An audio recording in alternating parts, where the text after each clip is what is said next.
All right, we've been following the situation in Cleveland very closely.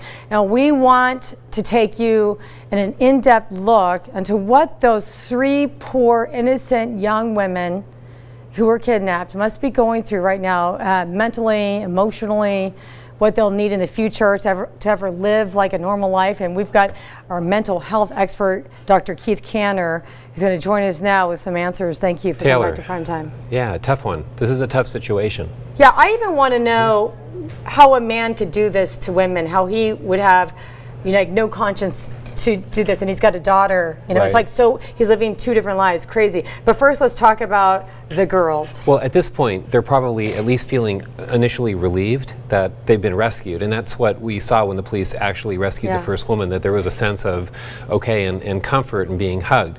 But the trauma that they've probably gone through for this long a period of time, because it fits into the whole realm of brainwashing and something that we call the Stockholm Syndrome, which is typically when people are abducted for a long period of time, psychologically, they get so overwhelmed that they really kind of go into a state of real passivity. And they've been through that for a long, long time, which means that this is going to take a long, long time for them to get through this. So I was thinking, that we've been seeing footage where we've got one gal with her family, and it's like, oh, well, she's fine now. No, she's not fine. She might be still in shock. Right. But those memories and emotions are going to come back and flood her.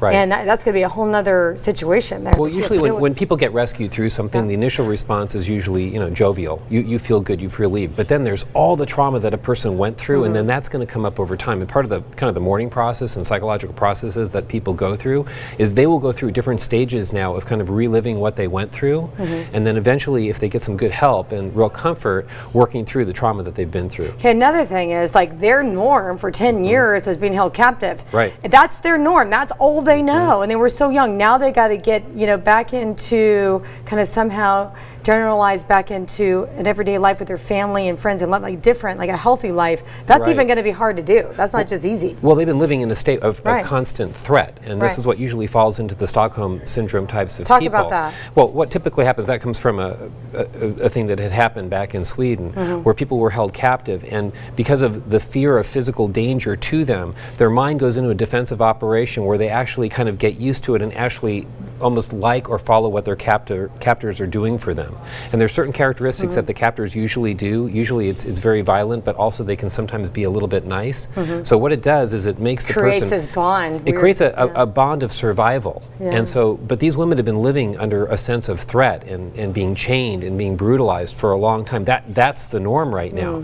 So to see anything as being different, their level of trust and adaptation to like normal life is going to take a long time to get through What about the little girl who was born in that hellhole, and now she's 6 years old? That's all her life. I mean, can she ever be normal again? I mean, maybe she's got youth on her side, that she's young enough where she can adapt to a normal life and have a healthy life someday. Well, usually when things happen earlier and you're young, when it comes to a conclusion, you have a better chance than if you're older and it's been going on for a longer period of time. But a lot of it's going to have to do with how that mom dealt with her during these situations. And was mom able to soothe her during some of the traumas that happened? Or even protect her, because if this sicko you sexually abused these women when they were young, did he sexually abuse a 6-year-old? Probably.